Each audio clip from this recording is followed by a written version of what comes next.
Hello! Mabuhay! This is Teacher Lourdes, and this is your course, Physics for Industrial Technologists.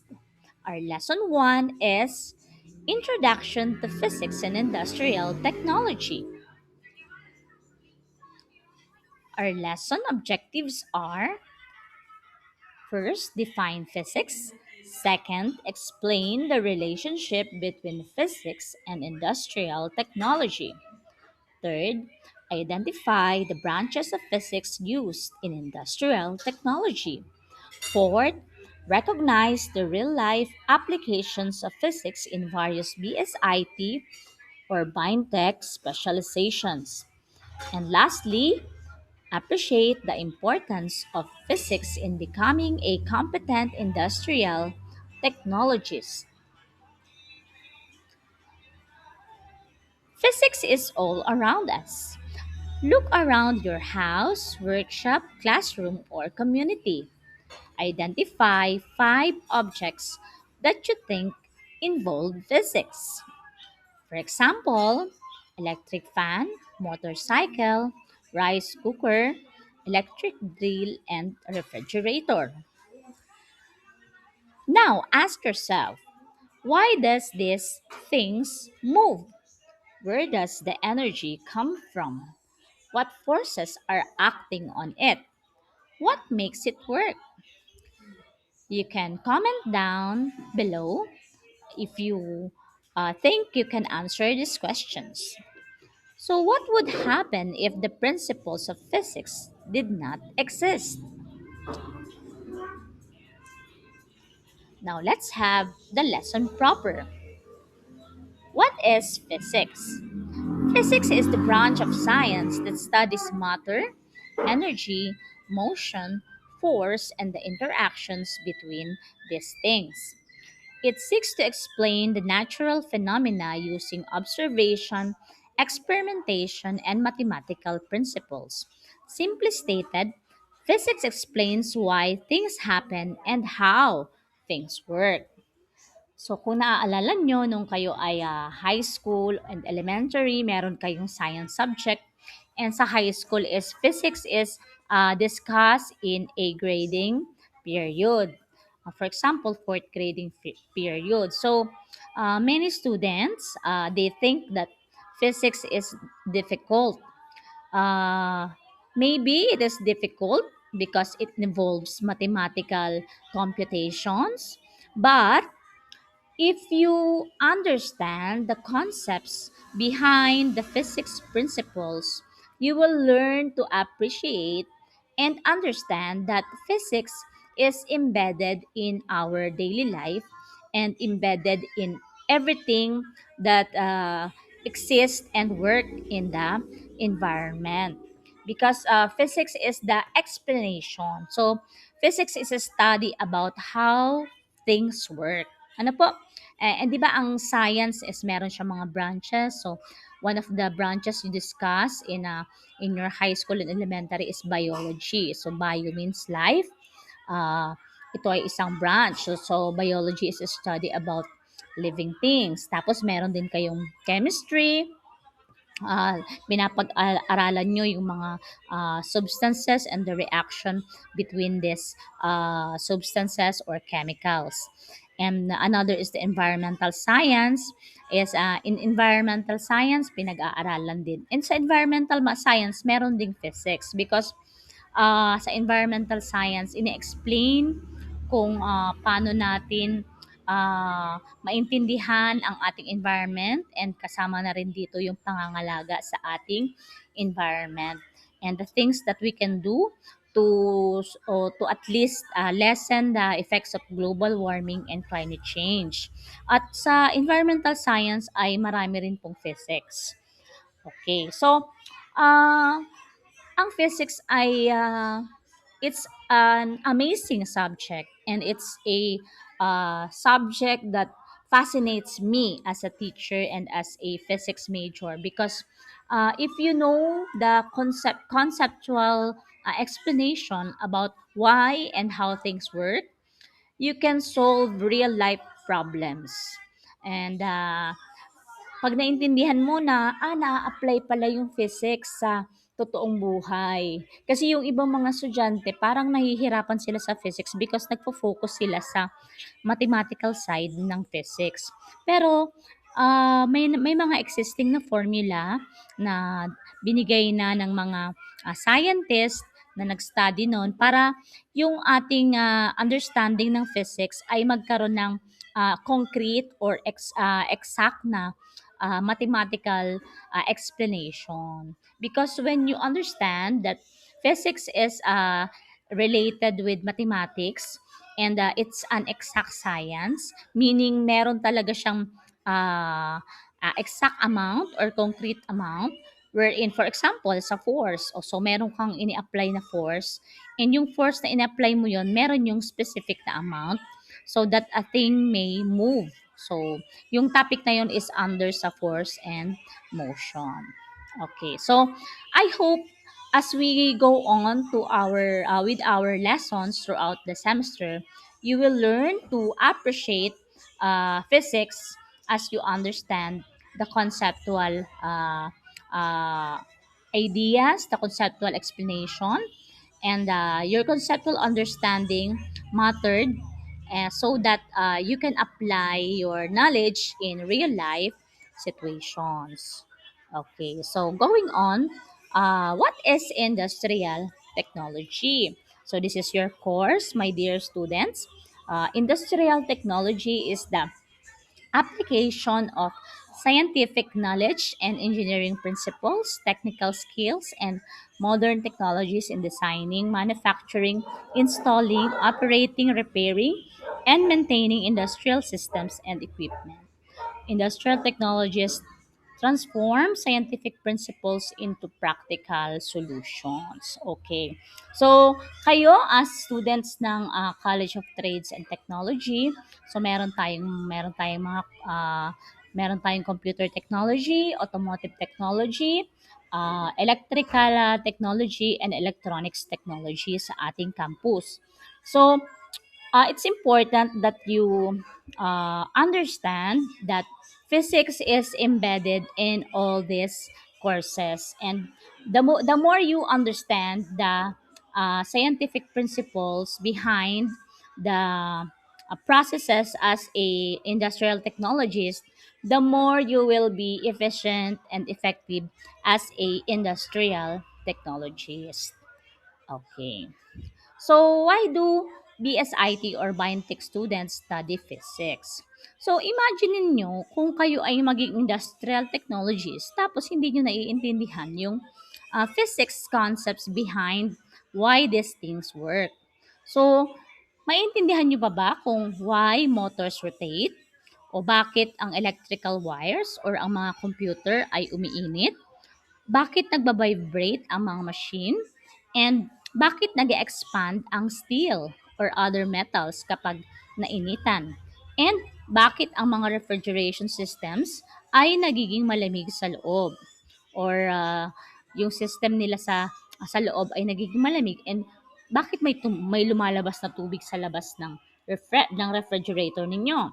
So, kung hindi nyo naiintindihan yung mga concepts behind physics, maybe you cannot explain why these things work. So, understanding physics, it will provide the scientific explanation behind every industrial process. So, kaya ganun kaimportante ang understanding ng physics concepts. Uh, okay lang na siguro yung mathematics is magkaroon din tayo ng kaalaman, but I believe ay mas magiging foundation nyo dapat yung conceptual understanding. And then later na lang yung mathematical skills in solving the physics problems related to industrial processes. So, what are the major branches of physics used in industrial technology? So sa mechanics, mechanics is the study of motion and forces. Examples nito sa inyong course ay operating hydraulic presses, automotive braking systems, conveyor belts, gear mechanisms, and machine tools. And another is thermo. thermodynamics. Thermodynamics is the study of heat and energy. So examples nito is sa refrigeration, air conditioning, boiler, welding, and metal casting. So another branch ng physics is electricity. This is the study about electric charges and circuits. Examples nito is house wiring, electric motors, generators, solar panels, and industrial control systems. And next naman po is magnetism. So, this is very important because pag naintindihan nyo, ganito pala, kaya pala gumagana ang electric motors, ang transformers, ang speakers, and electromagnetic relays because of the concepts about magnetism. Okay.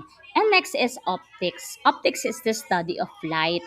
Yung light po ay yung energy coming from the sun, and there are also artificial light sources. So examples nito ay laser cutting, fiber optics, inspection cameras, and microscopes. So with understanding about how optics work, uh, industrial technologists can use the machines or the instruments effectively because they understand the concept. Okay. Another is waves and sound. Examples: ultrasonic cleaning, communication systems, machine vibration analysis, and noise control. So these are about waves and sound. So now let's have the physics in different BSIT or Biotech specialization. So sa automotive technology, ang mga common na physics concepts are the Newton's laws of motion, friction, torque, heat transfer, and fluid mechanics. So, for example, why does a car stop when brakes are applied? So, an example explanation is because the friction converts kinetic energy into heat energy. Okay, so halimbawa, inapakan mo yung brakes ng car mo or ng bicycle mo.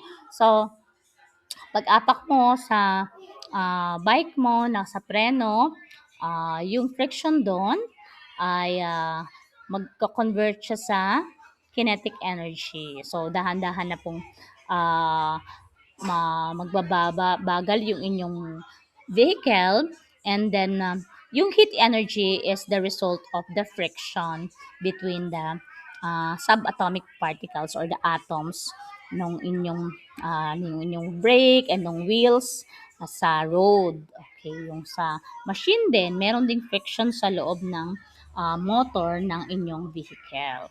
Okay? That's a sample sa automotive technology.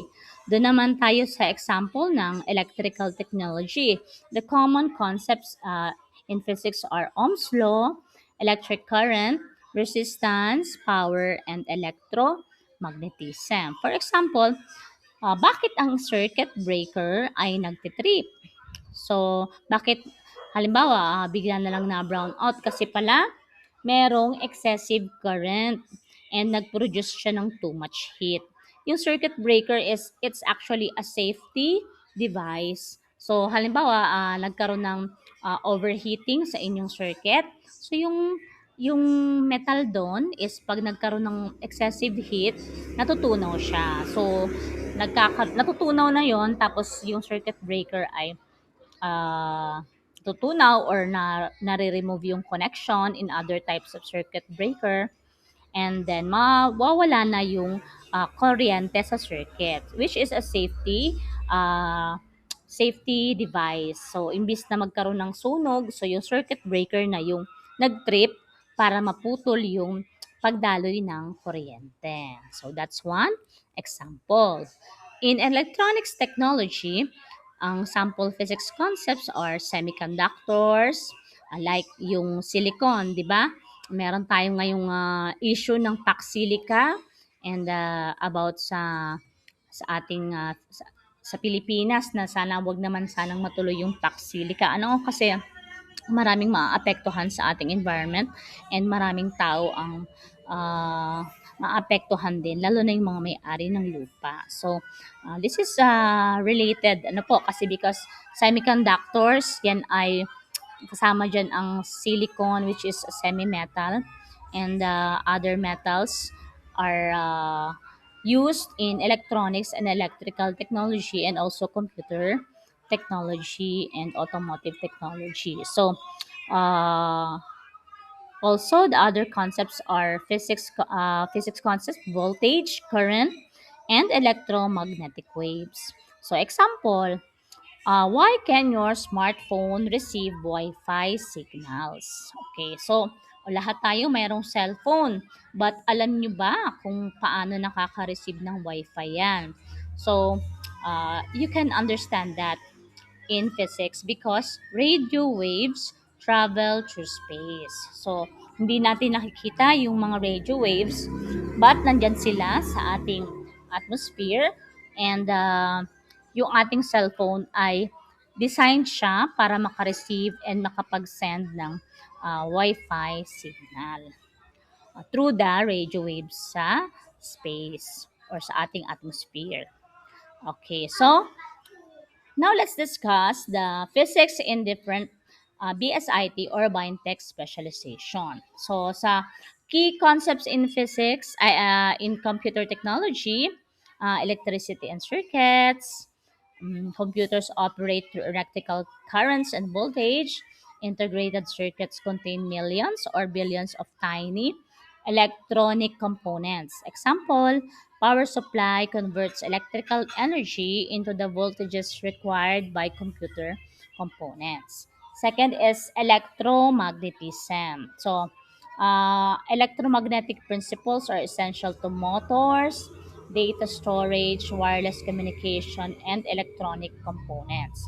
So, from the words electro and magnet, because, for example, you have a powerful magnet, and then you will put a coil of wire, and this will induce current.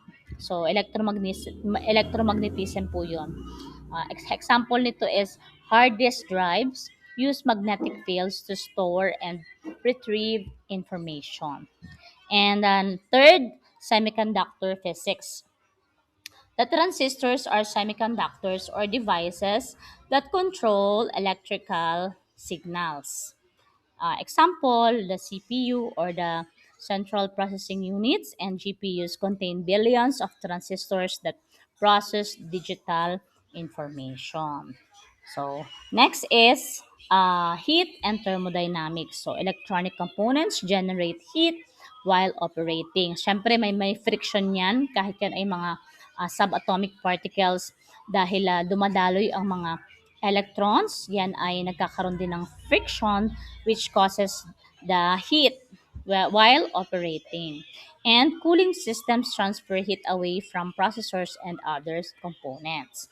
So, yung cooling system, for example, yung ngayong napapanahon na pinag-uusapan, yung sa Paxili kapag tatayo ng mga data center, ang cooling system nila is the flowing water. So, kaya nagkakaproblema yung mga pag-design sa kanya sa environment kasi yung mga data centers ay nangangailangan ng massive or massive amounts of water to cool the systems kasi kailangan mailabas yung heat galing sa mga processors. Kasi pag nag-overheat yon syempre, maapektuhan yung pag-process. Ano po, kahit na kayo sa cellphone nyo and sa laptop nyo, ah, pag sobrang init na, di ba, pwedeng masira ang mga components and pwede rin maging cause ng sunog sa ating bahay. Example, CPU fans and heat sinks prevent of overheating. And optics, light is used in displays, optical sensors, and fiber optic communication. Example po nito is fiber optic cables transmit data using pulses of light. Yan. And ang computer technology student ay nag-a-apply siya ng physics kapag siya ay nag-assemble or nagto-troubleshoot ng computer, kapag siya ay nagsaselect ng nararapat na power supply, sa pag-install ng cooling system, sa pag-diagnose ng overheating, sa pag-work ng mga electronic components and pag-maintain ng computer network and pag-understand ng data transmission technologies. So think about it. Why does a computer become hot after running for several hours? Okay? So because electrical energy is converted into other forms of energy, including thermal energy or heat, during the operation of the electric components. The key idea is every computer is a physical system. So, understanding physics helps us understand how digital technology actually works. So let's now go to mechanical technology. So the physics concepts as well. I work, energy, machines, torque, momentum. So example, why do gears have different sizes? So to change the speed and the force. Now, let's go to welding and fabrication sa automotive technology. Kasama dito ang heat transfer, thermal expansion, and metallurgy. So, it's about the metals used. Yung thermal expansion, ang mga bagay kapag naiinitan ay nag-expand. So, example, why do metals expand during welding? Because the increasing temperature increases the atomic vibration, causing the material to expand. Yun. So, hindi natin nakikita yung atomic vibration kasi sobrang liit nun. But we know that it is expanding because it has increasing temperature. That's the parang nakikita mo na nag-expand yung material because of the vibration or the kasama na rin dun yung friction ng mga ah, electrons doon sa material. And drafting and construction technology, kasama dito sa physics concepts ang equilibrium, center of gravity, structural stability. Example, why do buildings require strong foundations? To distribute forces safely into the ground. Kaya napakahalaga na magaling ang isang engineer bago siya pumirma dun sa plano, dapat i-compute niya muna na strong yung foundation ng building kasi nga sabi daw ang challenge sa mga engineer is the design of the architectural design or the architect.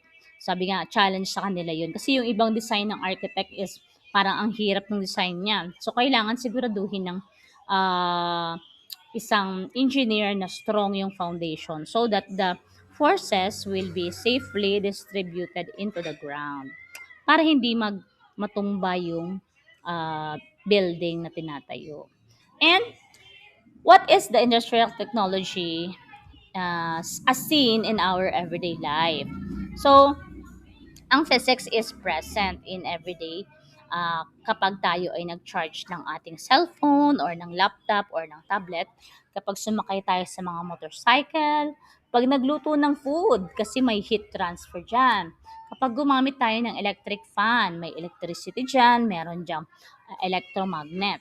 Pag tayo ay naglaba or gawa tayo ng sewing machine, mga washing machine, yung sewing machine, yung pagtatahi. Yan. So, kapag nagre-repair ng mga appliances, kapag nag-install ng electrical wiring sa bahay natin or sa office, kapag nag-welding ng metals, kapag gumamit ng elevator. So, as you can see, halos lahat talaga ng ginagamit natin. Pag nag-print ka sa printer, nagpa-xerox ka, may optics dyan, may electricity. So, halos lahat ng ginagawa natin, even now, ako nagsasalita ako, so meron sound waves, nagbabibrate yung sound sa aking vocal cords, kaya naririnig niyo ako at yung sound waves ay dumadaloy sa hangin papunta sa laptop para ma-convert into digital form, kaya nare-record siya. So, everything has concepts embedded, physics concepts embedded in every activity. So, kapag naintindihan nyo yung mga physics na embedded sa ating everyday life, so, maintindihan natin siya and we can improve our daily living. So, physics is everywhere. Whether you become an electrician, automotive technologist, electronics technician, welder, machinist, or industrial supervisor, or magikang IT expert, or magikang programmer, or other industrial technologies na career sa Pilipinas or abroad, when you understand the physics concepts, it will guide your decisions and you will become a better industrial technologist. So, the more or the better you understand physics, the better you understand the technology. So, that's our lesson. So, for your student activity, you can pause this video and answer this in a piece of paper, and then this i-answer din ito in a piece of paper. Um, Ayan, number 4 and 5. And itong question na ito, i-post nyo na lang po at sagutan din sa papel. Or gagawin na lang natin pag-meet natin ng face-to-face. Okay? So, these are my references and thank you so much to my references. And thank you also to canva.com and ChatGPT and Zoom.com. And thank you so much to my references. This is Teacher Lourdes saying, mag-aral kayo ng mabuti para kayo ay maging handa para sa inyong future na trabaho para sa mas magandang kinabukasan. This is Teacher Lourdes saying, mabuhay!